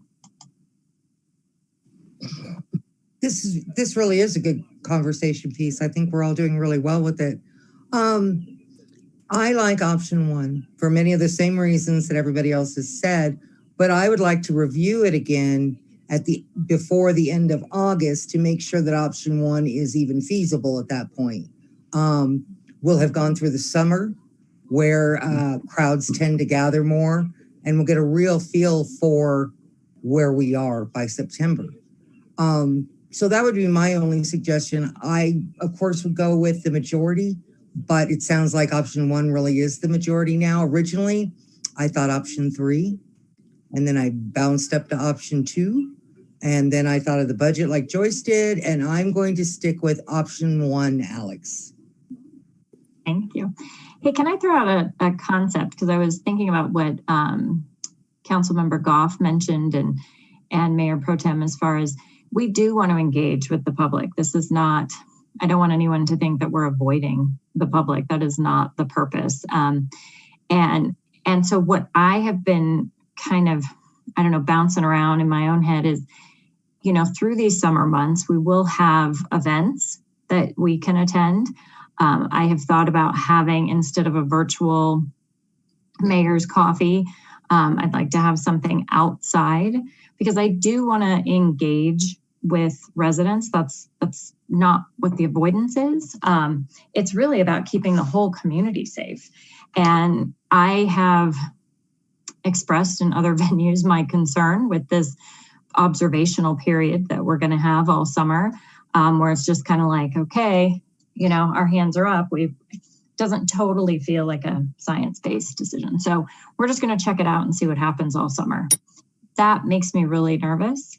And so I like option 1 also because it includes bringing us all back at the same time. I haven't quite figured out, and I've asked my colleagues, like, why would your council come back and be sitting all tight and your chamber is empty? I don't see the purpose in that. So if I could gain some understanding on why that would be an option.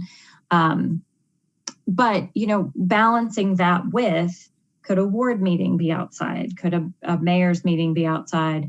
Could we, you know, be more like maybe actually have a council table at some of our community events so that we're still visible and present and accessible? And then maybe also communicating with our residents about the multiple ways that they still can engage. I believe we've picked up quite a few residents that have joined us through this venue, or this model. So just a couple ideas to toss around, but right now, option 1 is my favorite too. Randall, did you want to weigh in before we circle back around? What is your problem? What is your problem?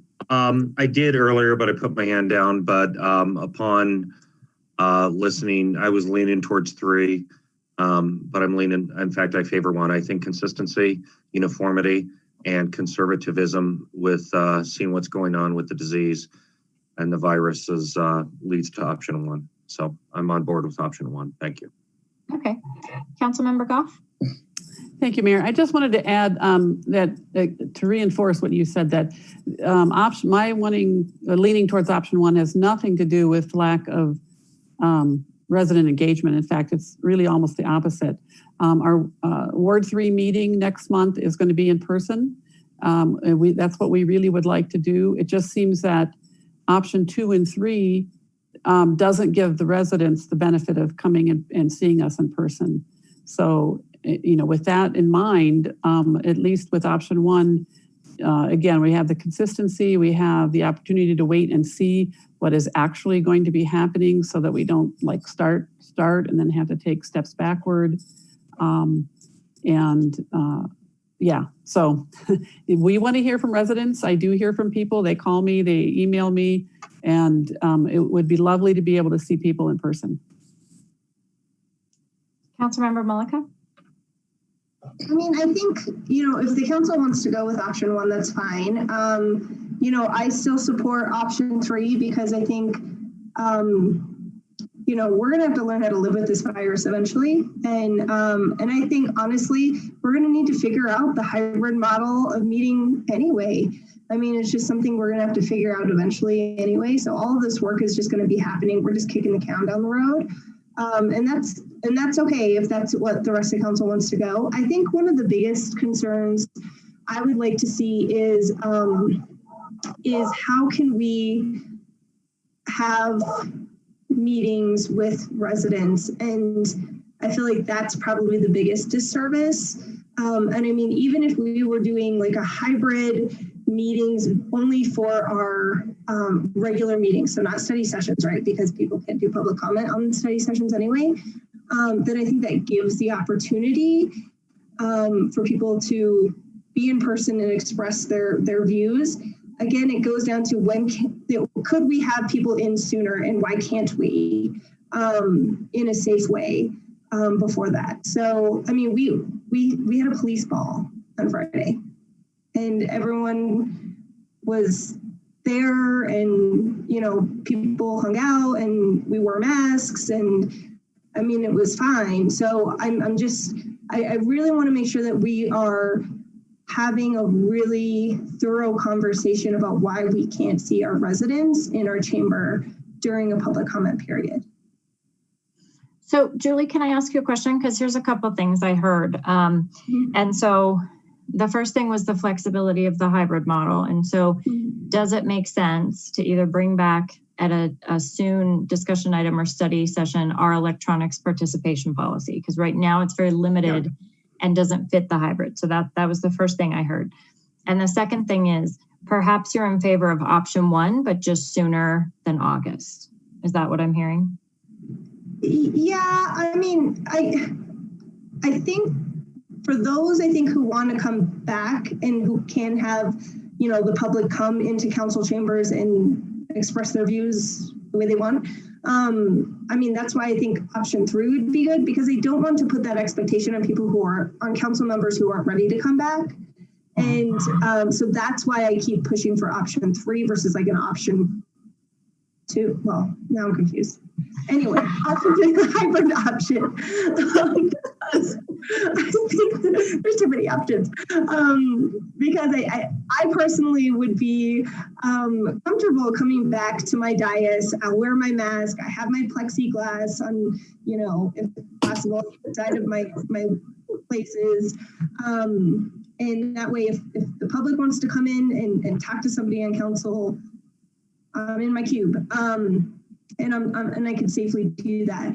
And so, yeah, I mean, I think honestly, September just sounds really far away. And I think that's just what concerns me. So can I throw something out? Because this was something I mentioned to Heather. So we had this whole conversation about DoorDash, right? And we used some of these metrics when we were talking about that DoorDash policy, whatever we want to call it. And it was like so many days after, I'm not clear on the language, but I just thought if we had that kind of discussion, 30 days, 60 days, 90 days past, whatever, about a fee on a food delivery thing, I felt like the same type of language would make sense for this. Like, why don't we wait 30 days past when our data looks better, or and not put an end to it. So in my brain at some point, I put those two concepts together because it was interesting that we spent a lot of time talking about it in that sense, but not as far as in-person meetings. I really do hear that I think we probably should bring the electronic participation policy back in full and take a look at it. Even if we just say, oh yeah, we like it. I think it as it relates to some of the other discussions tonight, I think it's worth bringing back and taking a look at in the near future. Catherine, did you want to jump in again? Yes, thank you. Well, this really is tricky because after listening to Julie just now, I mean, I would consider option 3 if there was a way for the residents to come in, because as it stands right now, it says that under option 3, that for the staff and the public, it's same as option 2, which is virtual access for staff and public. So, I mean, it's different than what I heard Julie, suggesting. And it's true that we might, it's quite likely that sometime in the future, we would need to be doing more virtual or hybrid kind of things, or, the staff is considering that. We have that, we're just talked about that flexible policy for staff. So it makes sense that we would consider that for city council as well. But what I guess what it's coming down to now is that we need like an option 4 that is somehow takes the best of these different options and puts them together into one or something. I don't know. So it does operate under the assumption that we have council members that don't want to come back. I mean, if everyone was like, well, I'm fine. If we can't figure out who the uncomfortable person is, then we're having a conversation that may not, I don't know. I guess I feel like we're not having a full conversation. Like if we all want to come back, let's just pick a day and come back. If some of us don't want to come back, then, then do we wait? Because to the point about the award ceremony, I mean, it was beautiful and it was fun and it was easy to be together. However, I personally have a high percentage of confirmation of vaccinated individuals in the room. And so that made me a little more comfortable. Side note, I will need a mask break. I mean, I put a mask break in for my students every 45 minutes because those things are really hard to wear and talk through for very long. So that would be a timer on the agenda. Mask break, everyone goes outside. Because that's a hard thing to wear for a late night meeting. Councilmember Peterson, I see your hand. Yeah, thanks, Mayor. I'm listening carefully, and again, so many good thoughts and so many good ideas. And the more I listen to it with all respect of all the different ideas, and this is just a management issue of how we do business and how we do business in the most effective and efficient way. I think I'm really, really hesitant for, a Burger King approach of make it your way, of 1 or 2 people or 7 or 8 people on the dais, 1 or 2. Then are they ostracized for not being a full part of city council, not being a full part of the procedure, directly or subtly or otherwise? As it's been framed too, our constituents and our residents are not by any means blocked from participating. We all want to be together, right? We all want to be together in our meetings, in our activities, and in our democratic process. And that has actually been enhanced, even though it's not direct, as opposed to, driving down and parking and walking in and waiting an hour, that's been enhanced by getting on the phone or sending an email and making a call. So I don't think it's right to frame this in the sense that our people don't have access to their city council. In fact, they do, and we have access to them, and we're communicating with them. They're communicating with us. All of us as a community, as a council, want to be together quickly, sooner than later.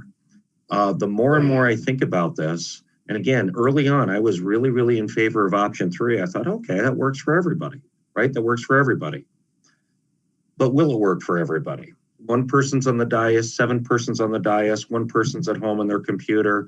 Some residents are coming in person, some are calling in. Seems like a logistical nightmare, and I think the message in following our health guidelines and our protocols, and for consistency and uniformity, that it needs be consistent and uniform. And that's why I think option 1 is ideal moving forward. We all want to get out of COVID. We all want to get out of Zoom, and we will.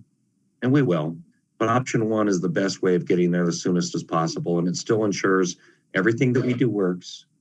It still ensures efficiency, and it still ensures community participation. So I think option 1 is the way we need to go. Thank you. Mayor Pro Tem Wilford. Yeah, I don't disagree with anything Councilmember Peterson said. I feel like what I'm hearing from Councilmember Duran-Mullica is that, I think none of the 3 options provide the option for our public to come back in person. And I think that that's what I'm hearing that she's looking for. And I'm open to trying to figure out what that looks like. I also, feel really strongly that I can't think of how many meetings in the last 3.5 years or how many ever years I've been on council where we don't have any residents show up. And so I don't want to just totally, change, our approach to COVID because we're getting, because we've had 2 residents or somebody say that they want to see us in person. Like if, I guess I'm of the mindset, where if any council member wants to meet with residents in person, you get to make that decision.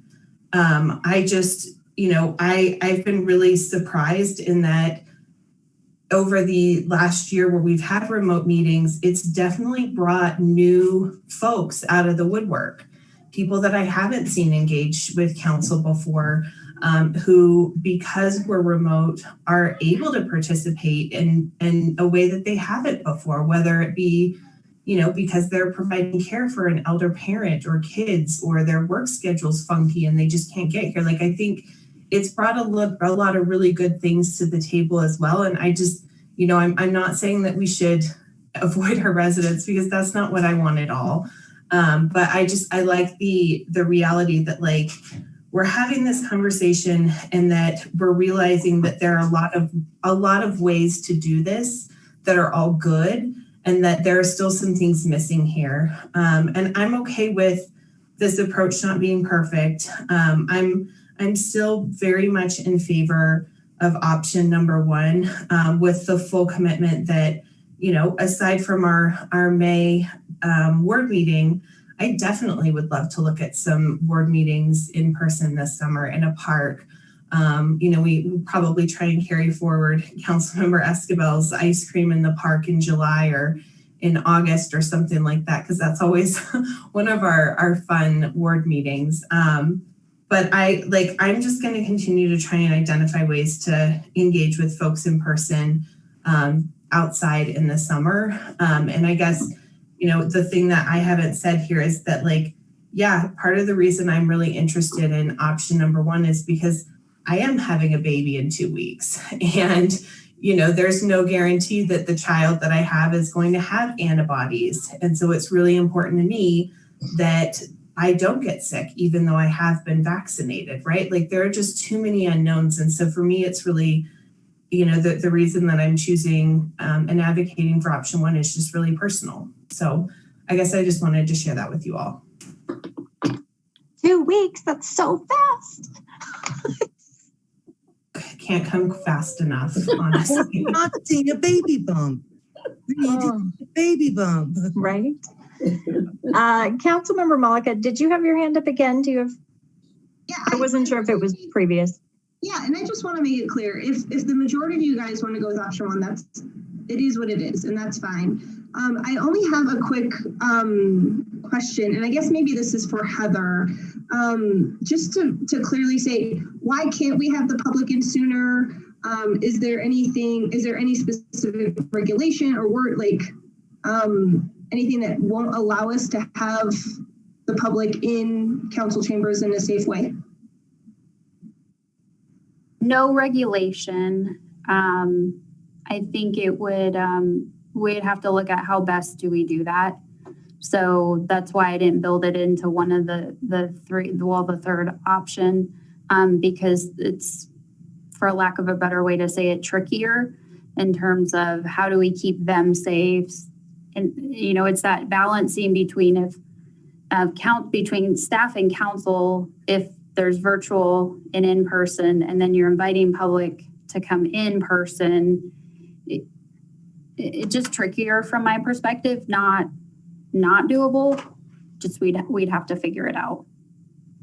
So I think that's just really important that we message that appropriately. That because we go to grocery stores, we're everywhere else. Why can't we be in a mask in a room 6 feet away from somebody else and be able to exercise your rights as a citizen and complain to your city council about traffic or cars in your street? I don't know, everything that we hear, we love it. And so I just think it's really important and clear that we make that communication to residents. Because, I mean, come September, the virus is still going to be here. We might even have a couple extra variants. And then we're just going to all come back and public is going to be, you know, invited. I mean, I guess the thing I'm trying to get at is we're going to be in the same situation come September. So how are we going to keep people safe in September differently than we're going to keep them safe next month? You know, it's all just the same situation. So I think, you know, it's something we're going to have to think about and plan for anyway in September. So it's something that we should figure out a process for that works.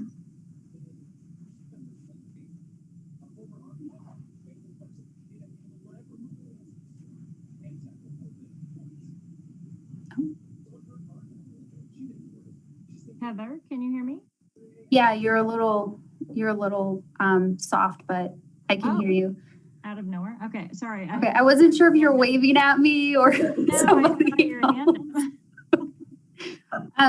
Two things, and don't let me forget to touch on board and commissions approach. But the one thing, based on what I'm hearing and to where you were headed, Mayor, earlier, with option one of the things you could do, a variation of it. So taking the Tri-County Health Department observational period, setting that aside. So option one, which remained virtual in June, and then tie a 30-day period to it in terms of if the city, Adams County, is in the clear level for 30 consecutive days, then you would look at resuming in-person meetings in July, in August. So you could do that in terms of tying that metric if you wanted, which would be a variation of one.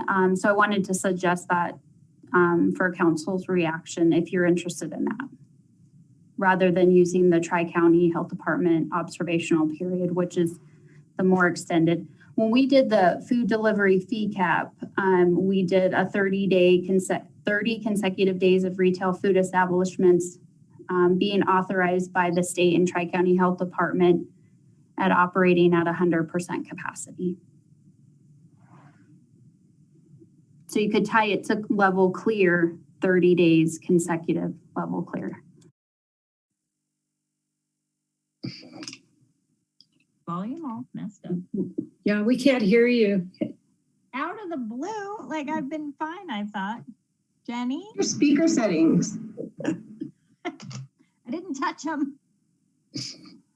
Mayor Pro Tem Wilford, there you go. Sorry. No, it's okay. I just loved you shouting it. That was great.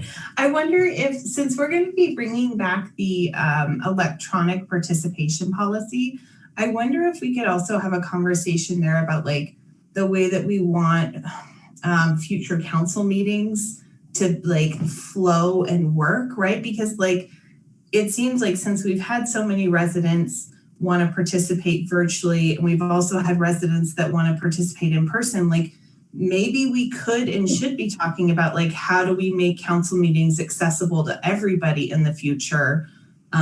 Especially, I mean, again, as we're reviewing how council members participate. And I don't think that's anything we're going to solve tonight, but if we're reviewing that policy in the future, maybe it's something we could tack on. That makes sense. Can you hear me now? Yes. Oh, my settings changed themselves. It was fascinating. Maybe it's a time thing. After so many hours, it shuts me off. Well, I heard a lot of support for option one. I appreciate the discussion. I think it brought forward a lot of pieces that we need to consider.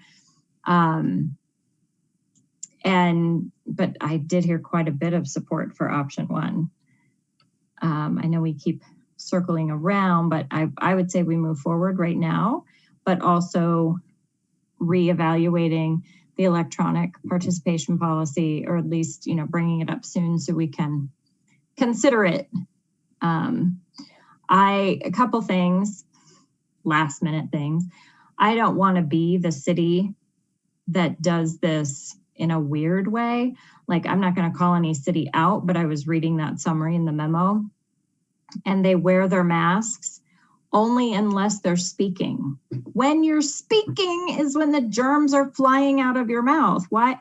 I don't understand why that's when they take them off, and multiple cities are doing it that way. So I don't want us to look dumb when we do come back, first of all, because that's just plain weird. And I really, I wish I had Councilmember Mullica's faith in, I have no idea what September is going to look like. I've lived through the last year, and I feel like it changes on a dime, and maybe I have a little PTSD over the changes and how quickly everything shifts and numbers spike or don't spike, and mask orders and no mask orders, and open things and close things. And I really hope that this summer goes well. I really do. And I hope that we are in a similar place in the fall. I just don't know. So I don't know. Could be my own trauma. I'm right there with you. Heather? So one more thing, so don't forget it. In terms of board and commission approach, in the staff memo, we said staff liaisons to boards and commissions would just follow up as a result of this discussion. Some staff liaisons had an initial discussion, and I think there is a desire by a couple groups to resume in-person meetings.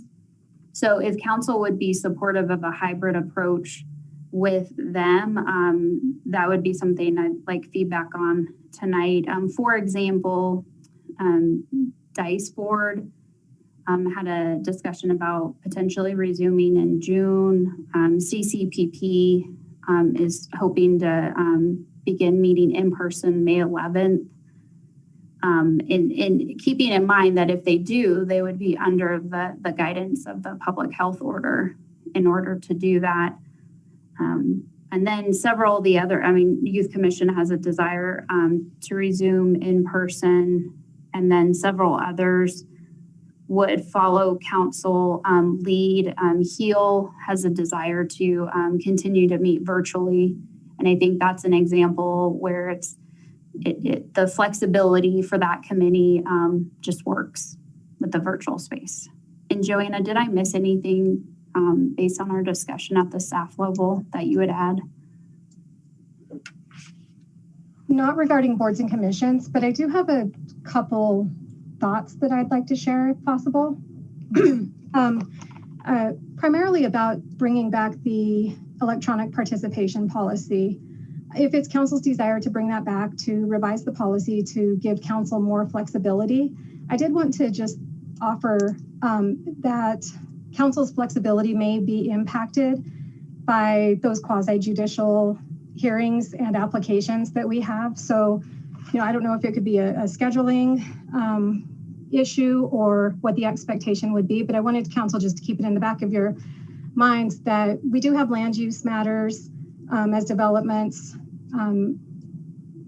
happen. We also have marijuana licensing applications. I know that, for example, the Liquor Licensing Authority has held public hearings, and there was an option to have the applicant agree to the virtual terms of the hearing, but that was due to the extenuating circumstances of City Hall being closed and of the pandemic. So, once we move out of, and hopefully when we move out of the emergency declaration, I just want council to keep that in mind, that it could, if council's seeking more flexibility, it could impact the business that staff brings forward to council. Also logistically, if we could imagine for a minute, being in a meeting setting where there are members of the public in the audience in council chambers. The way I understand the system to work, based on all of the work that IT has done, is that those individuals sitting in the audience, the only way they can, not the only way, but the primary way that they will view members of City Council who are participating electronically is by viewing that monitor on the wall.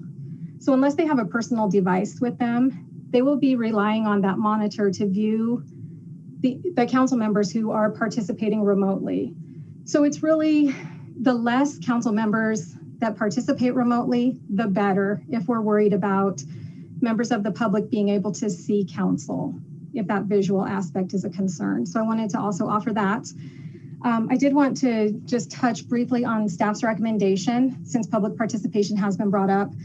The second half of the recommendation says that staff recommends City Council continues to provide remote access after in-person meetings resume, so that we can continue to encourage and hopefully increase that public participation. And along with that, I know Bob is sitting on the dais utilizing the microphone that council is all familiar with, but we were able to test the system in the instance that a member of the public calls into the meeting. And I have to tell you, the sound system is exceptional.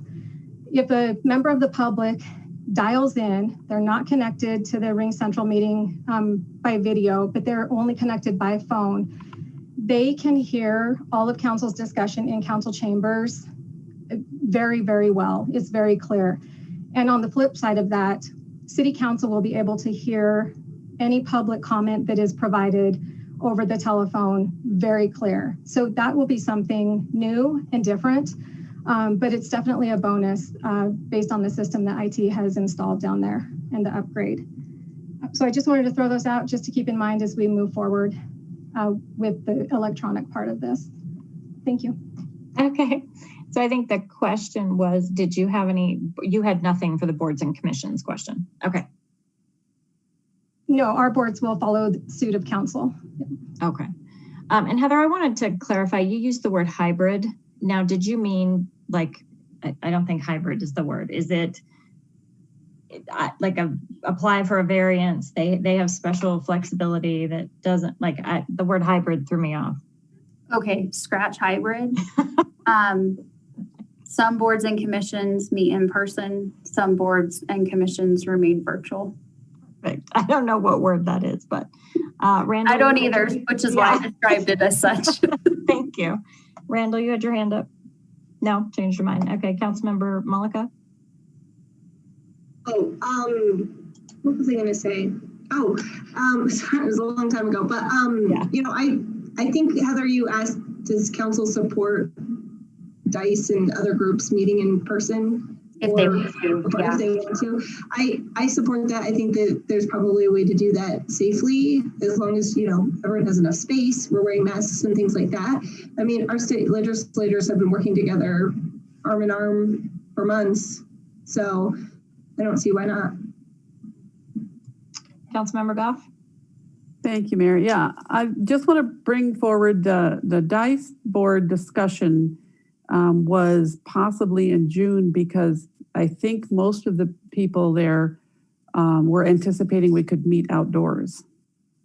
So some of the smaller groups or some of the boards and commissions, you know, would have that possibility, you know, if they're not going to need, you know, to do presentations, you know, with the PowerPoint, and, you know, people just gather, you know, somewhere and take notes with their laptops or, oh my goodness, pencil and paper.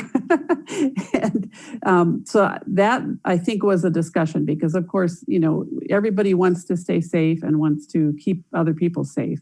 So the possibility of meeting in person in June was based on the weather, as I recall it. Great.